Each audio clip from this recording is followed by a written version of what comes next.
All right. First of all, nobody is saying David Toschi didn't write the mop-in letters. Nobody is saying David Toschi did not write the fan letters.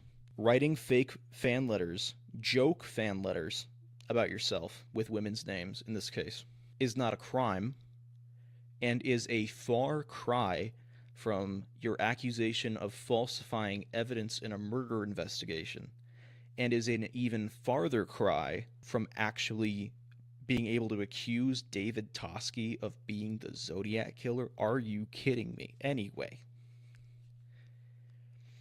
I 100% disagree with your position, but I'm open to you all giving one thing that exonerates David Toschi. That's not how it works. It's innocent until proven guilty. You have not even given enough to justify an accusation, let alone to say that we need to exonerate David Toschi. But if you want something that exonerates David Toschi from suspicion, how about this? Brian Hartnell said if he ever heard the Zodiac killer's voice again, he would recognize it. He has heard David Toschi's voice multiple times. They've spoken together. He never recognized that voice. David Toschi has an accent. The Zodiac was described as having no accent.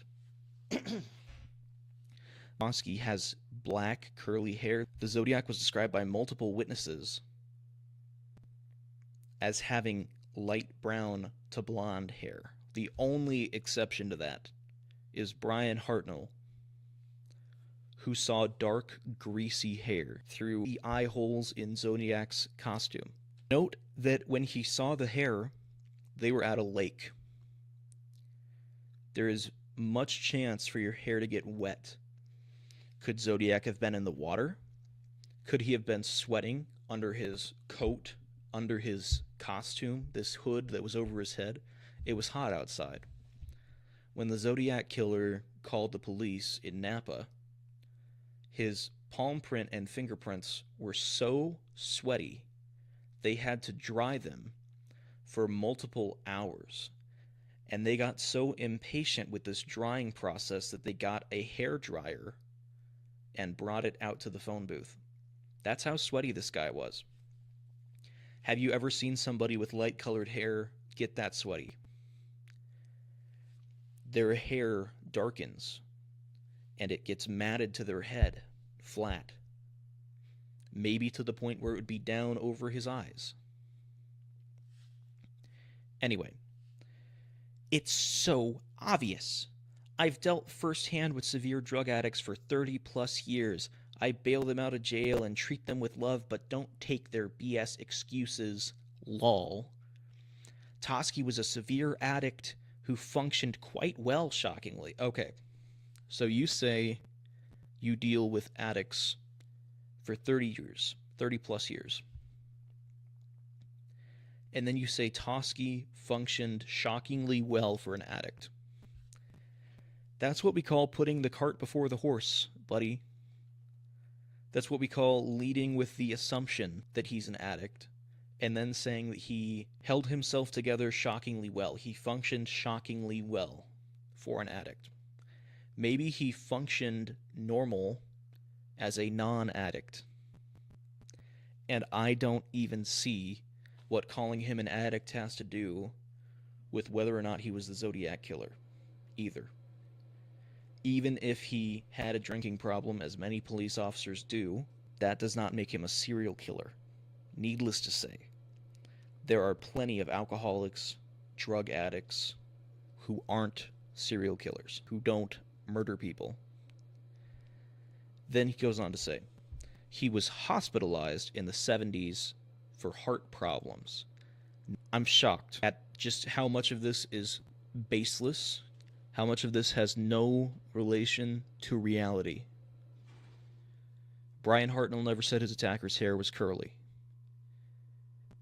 He also described a man who could be up to 6 feet tall, up to 250 pounds, with a big stomach protruding over his belt, and again, no curly hair.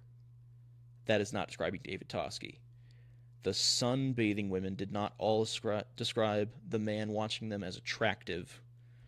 One of them said he looked nice, which is a far cry from saying he's attractive. Also, I don't know why you're bringing up the attractiveness of this person. Maybe you have a crush on David Toschi, but that is not evidence. All right, that's your own personal thing.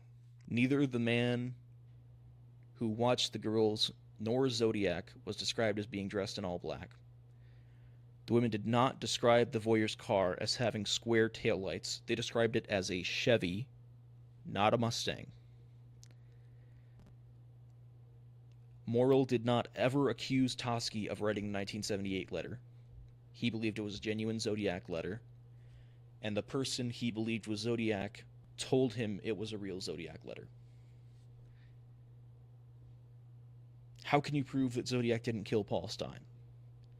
I know that's a very important facet of this theory because it creates a real problem that the one crime where there's the most evidence of Zodiac being the killer out of all of the crimes is the one crime David Toschi could not have done. He could not have done it. And rather than admitting that means that David Toschi is not Zodiac, you go on to accuse him of being Zodiac, but not the killer of Stine. It doesn't make any sense. The FBI did note it was reported that Toschi wrote the 1979 letters. Well, there were no 1979 letters, and it was reported that he wrote the 1978 letter in the news. Yes. That doesn't mean that he did. It was never proven that he did. And where's your evidence that Toschi was an addict? How does that have any relevance to whether or not he was the Zodiac killer? Beyond this joke about I haven't taken any pills. Writing fake fan letters is not evidence that you're the type of person who would falsify evidence in a murder investigation. Even if he did send the 1978 letter, it does not make him Zodiac. Morrill, by 1978, he was overconfident. In 1974, he was confirming random letters to the Chronicle as being the work of Zodiac. The SLA letter, which he said in seconds he could tell was Zodiac, do you want to take a second look at that one? And say, hey, maybe wait a minute here. Maybe this isn't right. Maybe you're overconfident.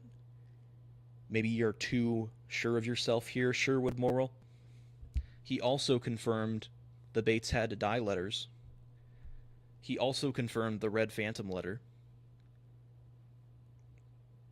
Other handwriting experts looked at the 1978 letter, and they concluded that it had been traced, or at the very least, carefully drawn, as in very slowly forming each letter, making sure you're forming it in a particular way.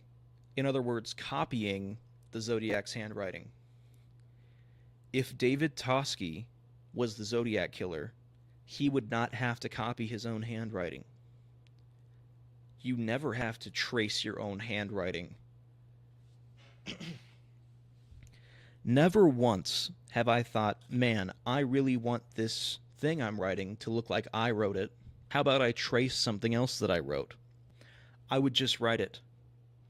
There would be no need for me to copy my own handwriting to make it look like my handwriting. Does this make sense? As for this whole theory, I felt compelled to talk on it, to speak on it, because I'm starting this YouTube channel. They made a YouTube video. This is my response. After this, I'm going to post a second video that is going to be all documentation supporting the things that I'm saying here. I think accusing David Toschi of being the Zodiac is fan theory level stuff. This is like hopping on Reddit and looking up fan theories about Severance. And there's a theory that Mark S. is actually his own wife or something. Anyway, odd introduction to this channel, but I felt compelled to make a video about this. I'm also working on a project that I'm going to be calling The People versus Arthur Lee Allen. It's going to be exploring a scenario of what could have happened if Arthur Lee Allen had been caught and charged for the Zodiac crimes. He'd been arrested, rather. I'm working with a few other people, namely Testing on Discord, although Testing may be changing his name soon because he's no longer Testing. But I look forward to working on this project, getting it done, and bringing these two schools of thought to the table about Arthur Lee Allen was absolutely the Zodiac on one side, Arthur Lee Allen was absolutely not on the other side. Bringing these ideas to the table, hashing it out in a public forum. If you believe he was the Zodiac, prove it. If you believe he wasn't the Zodiac, poke holes in that case.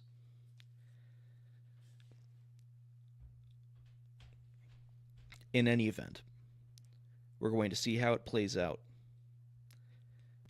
But thank you very much for watching this video, if you watch this video, and I will be